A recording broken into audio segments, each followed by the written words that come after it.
In Mexico, parents of the 43 students who went missing in 2014 staged yet another demonstration on Tuesday in Mexico City. At least 15 people have been killed on the second day of anti-United Nations demonstrations and protests in the Democratic Republic of Congo's northeastern region. And also, about 4 people have died and 16 others were injured after a powerful 7.1 magnitude earthquake struck the Philippines. From the headquarters of TeleSUR English in Havana, Cuba, this is From the South. I'm your anchor, GLADYS QUESADA, and these are the news. Parents of the 43 Mexican students who went missing in 2014 staged yet another demonstration Tuesday in Mexico City.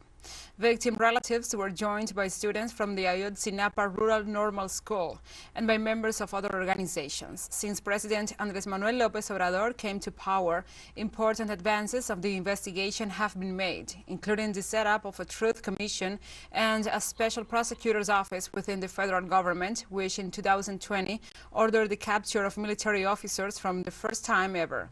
However, victims' relatives demand the clarification of the role of the armed forces in the forced disappearance of their children.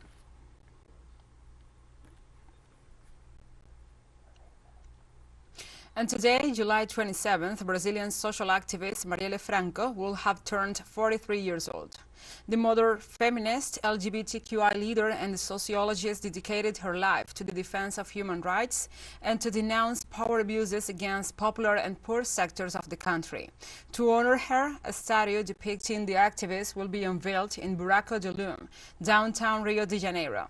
Franco was murdered by hitmen on March 14, 2018 in Rio de Janeiro, 8 days after she denounced violence and abuses of the 41st Military Police Battalion against the inhabitants of the Acari favela. Her assassination shocked Brazil and the progressive forces in the region. Honduran President Xiomara Castro and the United States Secretary of Homeland Security Alejandro Mayorkas met in Tegucigalpa to seek a solution for the unaccompanied Honduran children which crossed the U.S.-Mexico border. The visit came as a growing number of Hondurans crossed the border from Mexico and tried to claim asylum in the United States, according to new data from U.S. Customs and Border Protection offices. Mayorkas also met with Foreign Minister Eduardo Enrique Reina, the Minister of Security Ramon Savillon, and security and law enforcement officials to address the ongoing migration challenges in the region. In addition, Mayorkas talked with the United Nations agencies that provide support to asylum seekers and vulnerable populations, including children. The meetings came after commitments made at the Summit of the Americas held in California last month. This past Tuesday, hundreds of Uruguayans in Montevideo commemorated the 69th anniversary of the assault on the Moncada garrison, which taken as the political event that kicked off the revolutionary process in the Republic of Cuba. Trade unionists, legislators, political and cultural personalities gathered at the Citarrosa Hall to recall the event and express their solidarity with Cuba, its revolution, and its people. At the meeting, they demanded once again the end of the economic and financial blockade on Cuba. Cuban ambassador to Uruguay, Sulan Popa, and the president of the Central de Trabajadores PIT-CNT, Marcelo Abdala, spoke at the event. Popular organizations and the Panamanian government began single roundtable discussions to lower and freeze the fuel prices at $3 per gallon. The proposal of the social sectors is that if the cost of the fuel goes up in price at international level, the agreed price will be maintained, and if the price goes down, it must be immediately transferred to the population. In order to be a beneficiary, no requirements or conclusions will be applied. The financial measures that support the proposals on the part of the social sectors is the reduction of the profit margins of the fuel importing, distributing and commercialization of oligopolies. The executive is supposed to analyze the proposal and present a counter-proposal.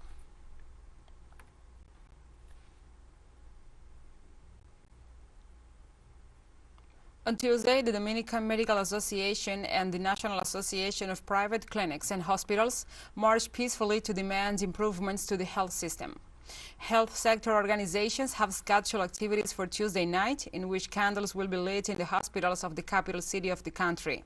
They assure that the marches and the strikes will continue in the hospitals, so that on Wednesday a mobilization is expected to take place in Santo Domingo. The medical union denounced the lack of supplies in the hospitals to attend to the patients.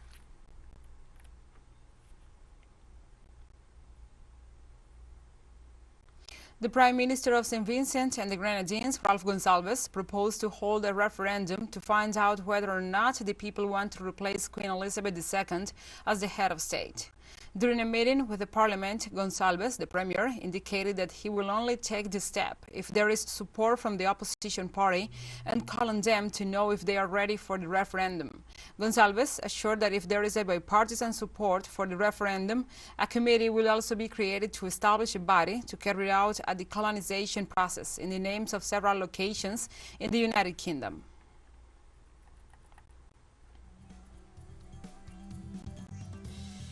We'll take a short break now. Join us again after this.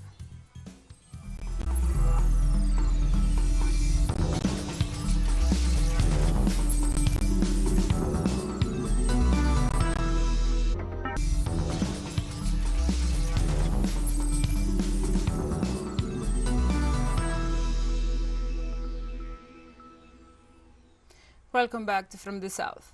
The Community of American and Caribbean States, CELAC, convened in Argentina the International Colloquium 200 years after the meeting of Guayaquil, Legacies and Challenges in the Construction of Latin American Unity. CELAC, in coordination with the Argentinian Foreign Ministry, opened this space for the lecture on the contribution of this historical event to the libertarian struggle of our continent. The event was attended by the Argentina's Foreign Minister, Santiago Cafiero, who highlighted the ethical and integrated vision of San Martin and the role of Bolivar.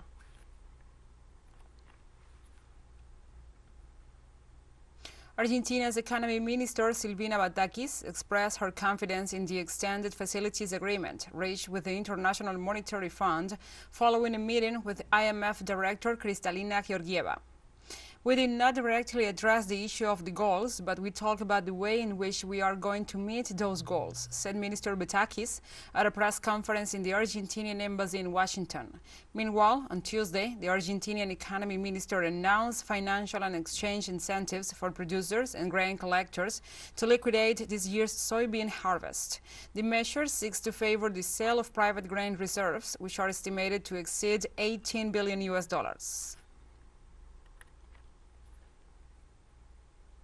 In Germany, the strike of ground staff of the Lufthansa airline group affected some 130,000 passengers, whose flights were cancelled at the Frankfurt and Munich airports.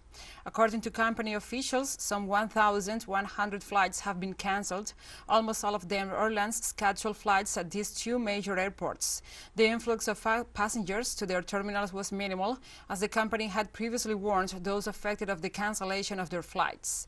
The strike was called on by the service sector union Verdi, which unites some 20,000 employees. They are demanding a 9.5% wage increase, or an increase of at least €350 per month.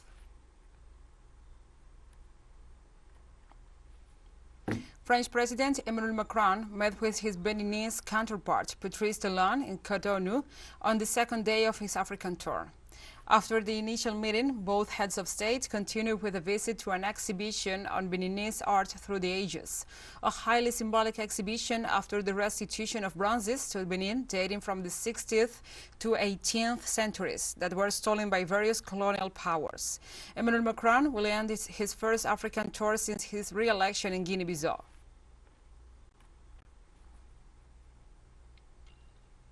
The European Council brought together the 27 energy ministers of the bloc's member countries and agreed to reduce gas consumption in the event of a possible interruption in supply from Russia. According to the Council, the agreement seeks a voluntary reduction by the states of 15% with the implementation of measures of their choice. The initiative will begin on Monday, August 1st through March 31st, 2023. It has included exemptions demanded by some states, which state that the cut shall be homogeneous, without taking into account the particularities of each territory. In the event of a serious risk of a hardship, a mechanism will make this reduction mandatory, but the objective will be adapted to the realities of each country through a series of exemptions.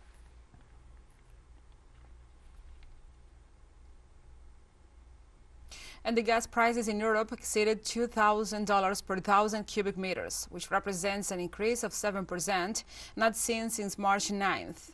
According to the statistics data of the London Stock Exchange ICE, the quotations of hydrocarbon accelerated, reaching the maximum quotation of $2,000.3 per 1,000 cubic meters on Tuesday. This behavior in the stock market comes a day after the Russian state company Gazprom announced that it will stop the operation of another Siemens turbine at the Portovaya compression station of the Nord Stream 1 gas pipeline.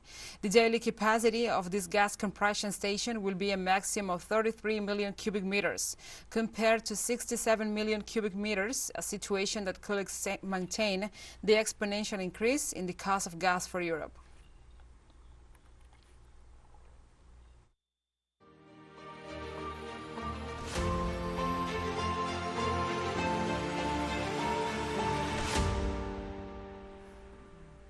Now we address other topics. The Russian Foreign Minister, Sergei Lavrov, arrived in Ethiopia on Tuesday as part of his African tour to strengthen trade integration.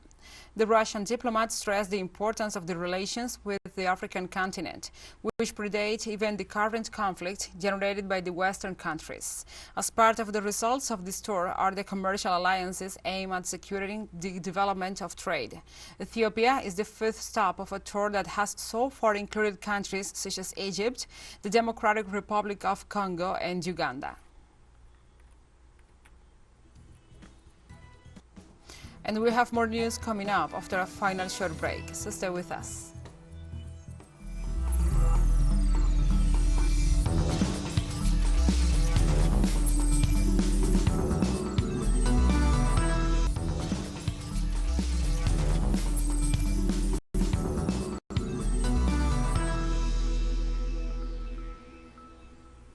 Welcome back to From the South.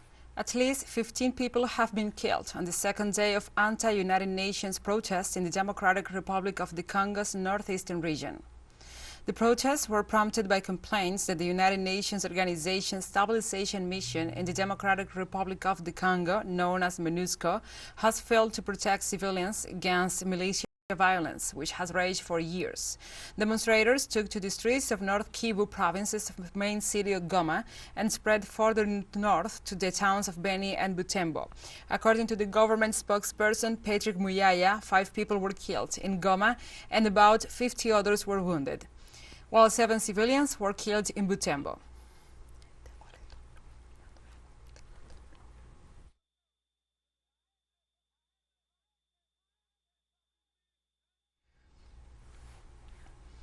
A new Tunisian constitution has been approved by 96.4% of participants in referendum, the head of the electoral board said, citing preliminary results. According to Farouk Boukhazar, chief of the Electoral Commission, just over 2.6 million out of the country's 9.3 million voters backed the new draft. The new charter will entrench sweeping powers in the office of President Kais Saied. The voting developed amid his opponents saying the moves aim to install an autocracy, but his supporters reaffirmed they were necessary after years of corruption and political turmoil. Tunisia's National Salvation Front opposition alliance accused the Electoral Board of falsifying turnout figures. The new constitution allows the President Saied to appoint a government without parliamentary approval.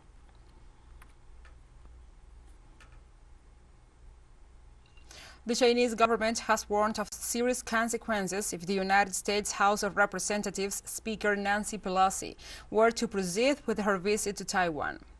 In a news conference, Foreign Ministry spokesperson Zhao Lijian urged the U.S. to respect their promise of not supporting Taiwan's independence and warned that Pelosi's trip, if there were to happen, will further increase tensions between Washington and Beijing. In the meantime, the spokesperson for the Ministry of National Defense, Colonel Tan Kefei, said that if the U.S. side insists on going ahead, the Chinese military will never sit idle and will take strong measures to fight back any external interference and separatist attempts for Taiwan independence.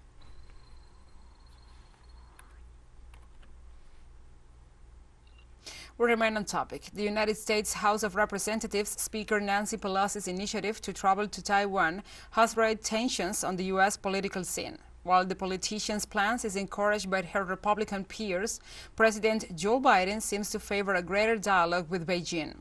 So far, the White House and the President's office have not challenged Pelosi's initiative, though they have not publicly opposed to it either. Cutting China's growing influence has been on the top of the foreign policy agenda of Biden administration. Yet, the U.S. head of state has sought to prevent tensions from escalating unnecessarily.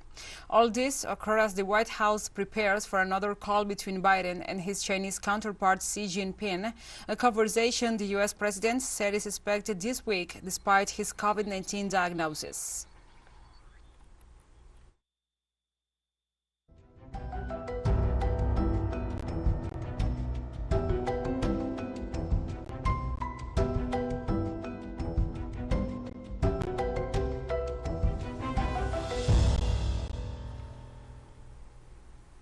At least 4 people have died and 16 others were wounded and injured after a powerful 7.1 magnitude earthquake that struck the Philippines. Interior Secretary Benjamin Avalos Jr. said in a government news conference that the quake struck in northern Luzon, the country's most populous island. Its epicenter was about 13 kilometers southeast of the small town of Dolores, Abra province, with a depth of 10 kilometers.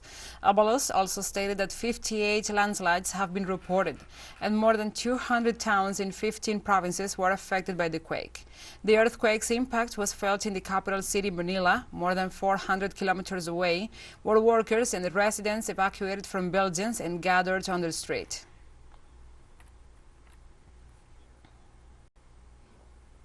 Local authorities and several rescue workers continued evaluating the damages caused by the quake and searching for survivors under the debris. The Philippine Institute of Volcanology and Seismology said citizens should brace for any aftershocks, but also said it had not issued any tsunami warnings because it was detected inland.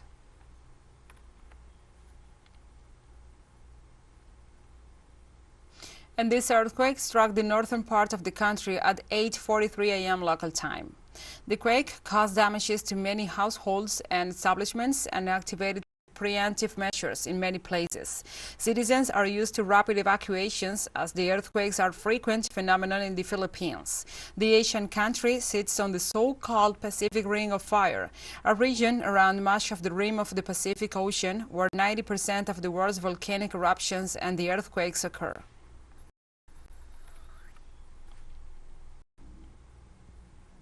In France, a huge wild forest fire which broke out about 20 kilometers from Montpellier has already devastated at least 650 hectares of forest.